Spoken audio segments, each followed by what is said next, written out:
Hello friends, नमस्कार।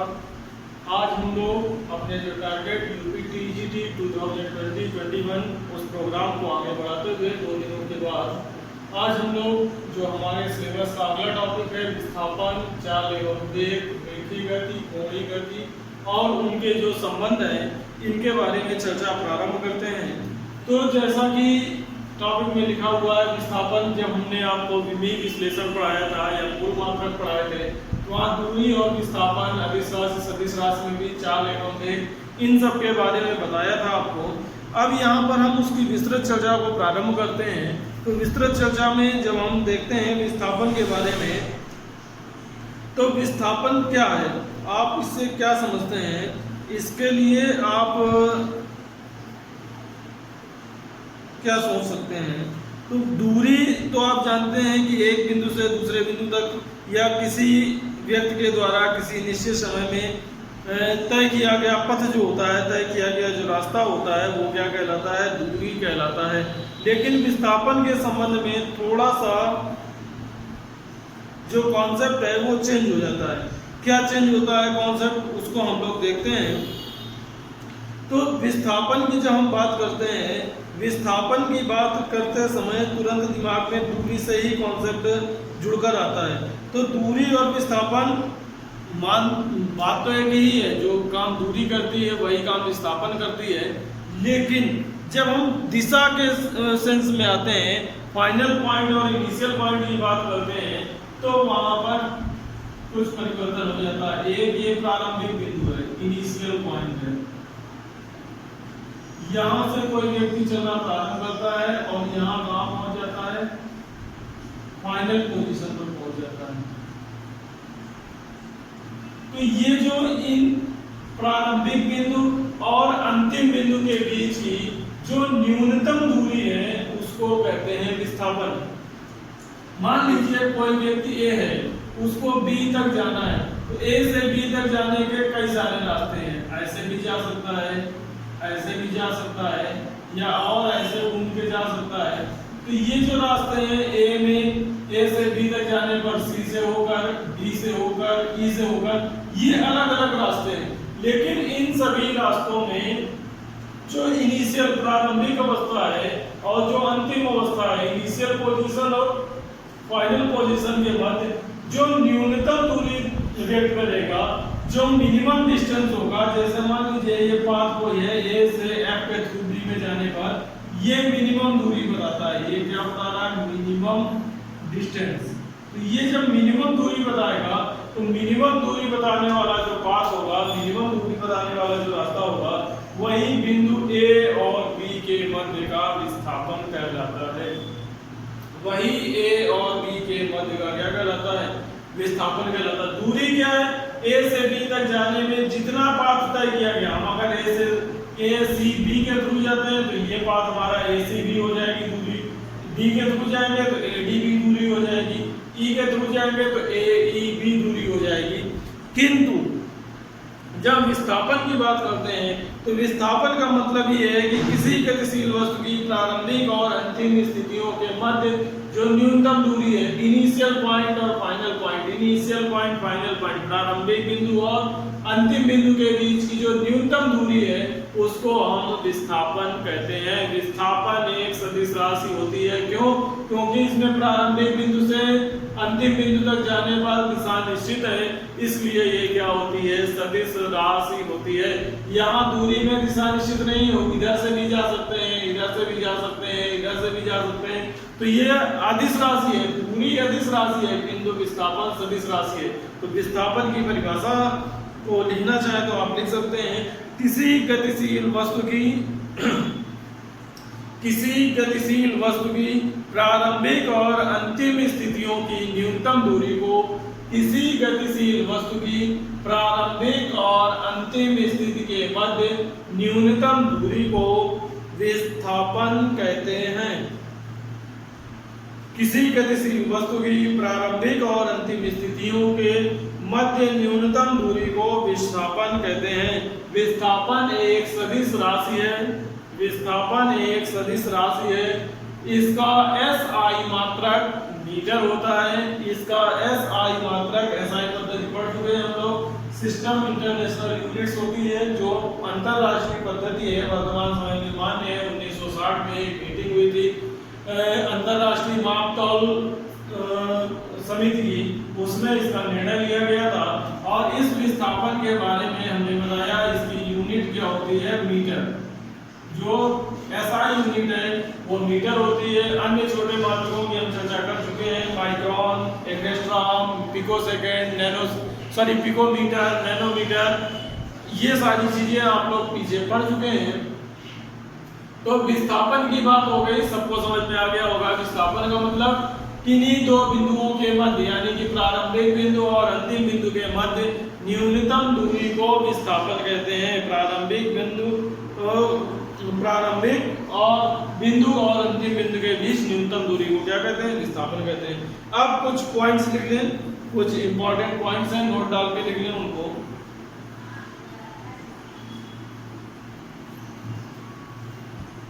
Note लिख लें, विस्थापन के से ही संबंधित है। जैसा कि हमने बताया, विस्थापन एक बिंदु से प्रारंभ होता है, प्रारंभिक बिंदु कहलाता है, और जिस बिंदु पर समाप्त होता है वो अंतिम बिंदु कहलाता है। तो एक प्रश्न ये उठता है, क्या विस्थापन कभी शून्य हो सकता है? क्या विस्थापन कभी शून्य हो सकता है? आप विचार करिए, तब तक हम लोग कुछ पॉइंट्स लिखते हैं। नंबर फर्स्ट, एक विमीय गति में वस्तु केवल दो दिशाओं में, एक विमीय गति में, अभी हम लोग एक विमीय वन डायमेंशनल क्वेश्चन पढ़ रहे हैं। एक विमीय गति में वस्तु या तो लेफ्ट से राइट जाएगी या राइट से लेफ्ट आएगी, यानी कि आगे जाएगी या पीछे आएगी, या तो ऊपर जाएगी या फिर नीचे जाएगी, क्योंकि दो विमीय नहीं है। जब दो विमीय होती है तब इस तरह से हम आगे पीछे ऊपर नीचे zigzag पाथ में चल सकते हैं। लेकिन एक विमीय में सीधी सरल गति होगी, या तो आगे की ओर या पीछे की ओर या ऊपर या फिर नीचे। तो वही चीज लिख रहे हैं, एक विमीय गति में वस्तु केवल दो दिशाओं में, एक विमीय गति में वस्तु केवल दो दिशाओं में आगे या पीछे, आगे जाएगी या पीछे जाएगी, अथवा ऊपर या नीचे, ऊपर या नीचे गति करती है। ये तो हो गया नोट का पॉइंट फर्स्ट। सेकंड पॉइंट कह रहा है कि जो विस्थापन है, विस्थापन जो है वस्तु द्वारा तय किए गए पथ की लंबाई के बराबर हो भी सकता है और नहीं भी हो सकता है। अब इसका क्या मतलब हुआ, इसको जरा एक मिनट देख लेते हैं कि विस्थापन पथ की लंबाई के बराबर हो भी सकता है, नहीं भी हो सकता है। मतलब क्या है कहने का, कि जैसे हमने बताया था अभी आपको कि एक ये इनिशियल पॉइंट ए है, एक इनिशियल पॉइंट बी है। अब एक व्यक्ति इससे जाता है ए एफ बी से, एक व्यक्ति जाता है ए सी बी से, तो दोनों के द्वारा चली गई दूरी क्या होगी, अलग अलग होगी। तो जो व्यक्ति F से होकर जाएगा उसकी विस्थापन और दूरी दोनों बराबर होगी, लेकिन जो व्यक्ति C से होकर जाएगा उसका विस्थापन अलग होगा और दूरी अलग होगी। तो विस्थापन और दूरी जो है वो इस बात पर निर्भर करेगी कि व्यक्ति का पथ कौन सा है। तो पथ जो होगा वो दूरी को डिसाइड करता है, तो दूरी के बराबर विस्थापन हो भी सकता है और नहीं भी हो सकता है। तो नेक्स्ट, विस्थापन का परिमाण मतलब होता है क्वांटिटी वैल्यू मैग्नीट्यूड। विस्थापन का परिमाण वस्तु द्वारा तय किए गए पथ की लंबाई, वस्तु द्वारा तय किए गए पथ की लंबाई के बराबर हो सकता है अथवा नहीं भी, पथ के बराबर हो भी सकता है अथवा नहीं भी। अब थर्ड पॉइंट जो अभी हमने आपसे कहा था कि क्या कभी विस्थापन शून्य हो सकता है, तो या हाँ, विस्थापन शून्य हो सकता है। कब हो सकता है, कोई व्यक्ति ए से चला, सी के द्वारा बी तक गया, बी से वापस फिर ए में आ गया, ए से गया और एफ से होते हुए वापस ए में आ गया। तो जहां से चला था वहीं आ गया, प्रारंभिक बिंदु और अंतिम बिंदु सेम हो गए। तो प्रारंभिक बिंदु वही हो जो अंतिम बिंदु है, जो अंतिम बिंदु है वही प्रारंभिक बिंदु है। दोनों बिंदु जब समान होंगे तो विस्थापन शून्य होगा। क्यों? क्योंकि व्यक्ति की स्थिति में कोई परिवर्तन नहीं हुआ। तो जब व्यक्ति की स्थिति में परिवर्तन नहीं हुआ तो उसके द्वारा तय किया गया विस्थापन क्या हो जाएगा? शून्य हो जाएगा। तो नेक्स्ट लिख लें थर्ड पॉइंट, परंतु दूरी कभी शून्य नहीं हो सकती, क्योंकि वो इतना रास्ता चल के आया है, जितना पथ वो चल के आया है वही क्या कहलाता है? दूरी कहलाता है। तो इसमें क्या लिखते हैं तीसरे पॉइंट में, दूरी कभी भी शून्य नहीं हो सकती जबकि विस्थापन शून्य हो सकता है। दूरी कभी भी शून्य नहीं हो सकती जबकि विस्थापन शून्य हो सकता है। कब शून्य हो सकता है? जब प्रारंभिक बिंदु और अंतिम बिंदु समान होंगे तो शून्य हो जाएगा। नेक्स्ट हेडिंग है सेकंड पॉइंट आपका चाल। चाल क्या होती है?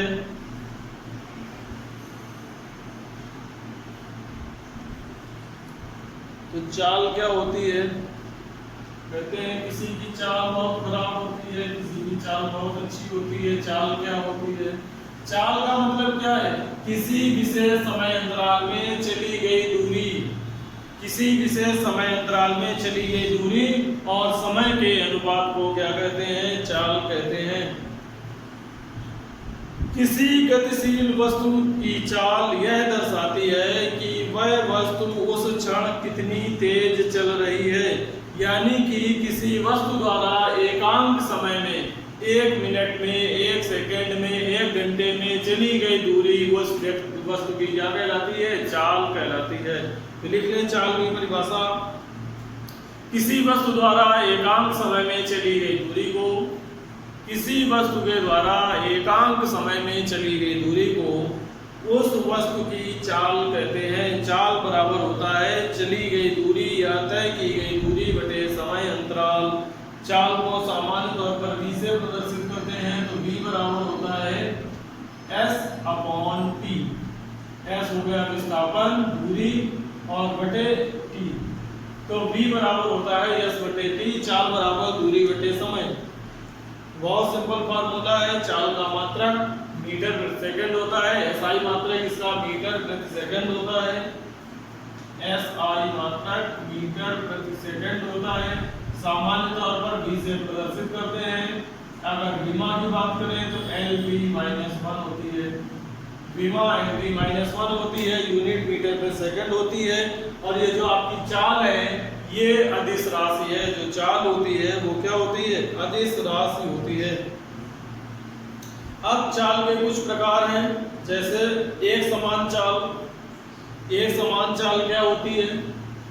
तो चाल के प्रकार लेते हैं। तो नेक्स्ट है एक समान चाल। इनको हम बता देते हैं आपको, चाहे तो आप नोट कर सकते हैं। एक समान चाल,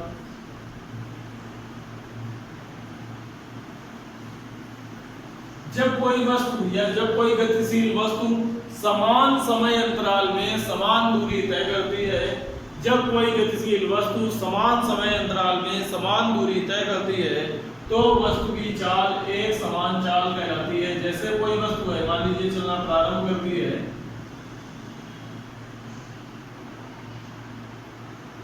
A से चलती है और B तक जाती है। बीच में पड़ता है C, D, E, F और G।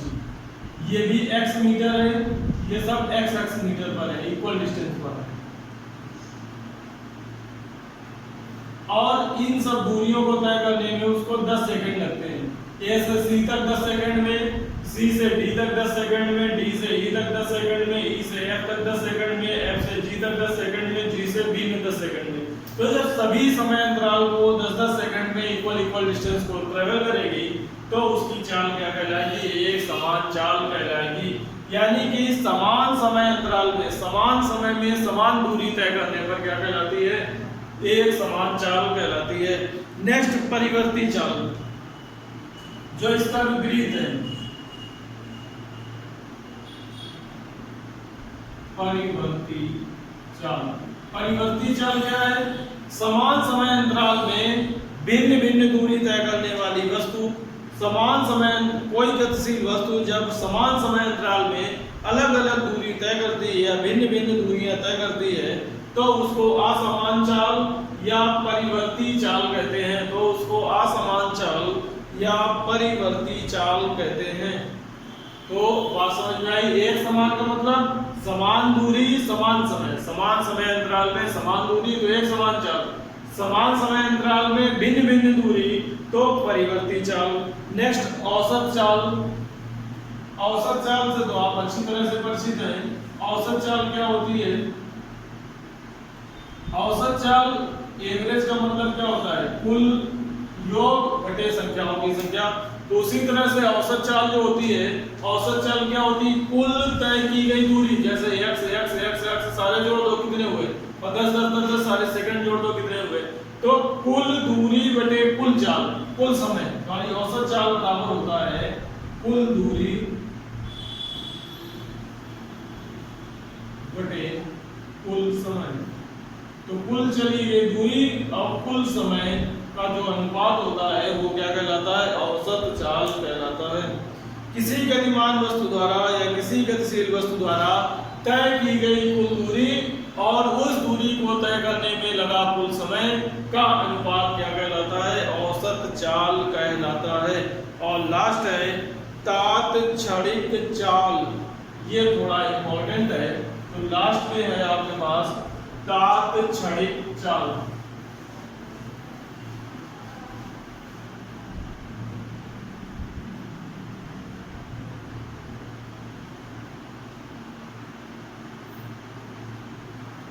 तात्क्षणिक, इसको इंग्लिश में कहते हैं इंस्टैंटेनियस स्पीड। इंस्टैंटेनियस स्पीड या तात्क्षणिक चाल। तात का मतलब होता है तत्काल, क्षणिक का मतलब क्षण। तो किसी विशेष क्षण जो किसी गतिशील वस्तु की चाल होती है वो उसकी तात्क्षणिक चाल कहलाती है। किसी विशेष समय किसी गतिशील वस्तु की चाल उसकी तात्क्षणिक चाल कहलाती है। जैसे मान लीजिए कोई कार चलना प्रारंभ करती है और अपनी गति के 10वें सेकंड में उसकी चाल कितनी है, अपनी गति के 15वें सेकंड में उसकी चाल कितनी है, 25वें मिनट में उसकी चाल कितनी है, तो वो उस किसी विशेष समय पर जो चाल होती है वो उसकी कहलाती है तात्क्षणिक चाल। तो किसी विशेष समय में किसी वस्तु की या किसी गतिशील वस्तु की जो चाल होती है उसको तात्क्षणिक चाल कहते हैं। और तात्क्षणिक चाल जो भी होती है इसको लिखते हैं लिमिट t टेंड्स टू 0। जो आपका t है, समय है, वो बहुत अल्पकाल होना चाहिए, डेल्टा t लिख देते हैं अत्यंत छोटे समय को, और ये लिखते हैं delta s upon delta t, या v बराबर लिखते हैं ds अपॉन dt, डिफरेंशिएशन के फॉर्म में लिखते हैं। तो तात्क्षणिक चाल बराबर होता है limit delta t tends to 0 delta s upon delta t, और v बराबर ds अपॉन dt। तो ये हो गई आपकी तात्क्षणिक चाल। ये हो गया सारा चाल का कॉन्सेप्ट, चाल हो गया, विस्थापन हो गया। अब बात करते हैं वेग की। तो वेग क्या होता है? वेग विस्थापन से संबंधित है। जिस तरह से चाल दूरी से संबंधित है, दूरी की जगह जब हम विस्थापन का प्रयोग करते हैं तो वो वेग कहलाता है। किसी गतिशील वस्तु द्वारा एकांक समय अंतराल में किसी दिशा में जितना विस्थापन किया जाता है उसको उस वस्तु की क्या कहते हैं? वेग कहते हैं। वस्तु के विस्थापन परिवर्तन की समय दर को वेग कहते हैं। एक लाइन की परिभाषा है, वस्तु के विस्थापन परिवर्तन की समय दर को वेग कहते हैं। वस्तु की विस्थापन परिवर्तन की समय दर को वेग कहते हैं। तो जो वेग है यह एक सदिश राशि है। वेग एक सदिश राशि है। इसका SI मात्रक मीटर प्रति सेकंड होता है। इसकी डायमेंशन LT-1 होती है, और इसे सामान्य तौर पर ये जो आपका वेग है इसको v वेक्टर, v के साथ क्या लगाते हैं? वेक्टर से प्रदर्शित करते हैं, v सदिश राशि से प्रदर्शित करते हैं। और जिस तरह से चाल एक समान चाल होती है उसी तरह से एक समान वेग होता है। जिस तरह से असमान चाल होती है या परिवर्ती चाल होती है उसी तरह से परिवर्ती वेग होता है, औसत वेग होता है और तात्क्षणिक वेग होता है। तो चारों चीजें, चाल की जगह वेग शब्द और दूरी की जगह विस्थापन लगा देंगे तो आपको ये चारों प्राप्त हो जाएंगे। तो आज हम लोगों ने चर्चा कर ली विस्थापन की, चाल की और वेग की। अब कल की क्लास में हम लोग पढ़ेंगे रेखीय गति, कोणीय गति और उनके संबंध के बारे में। धन्यवाद।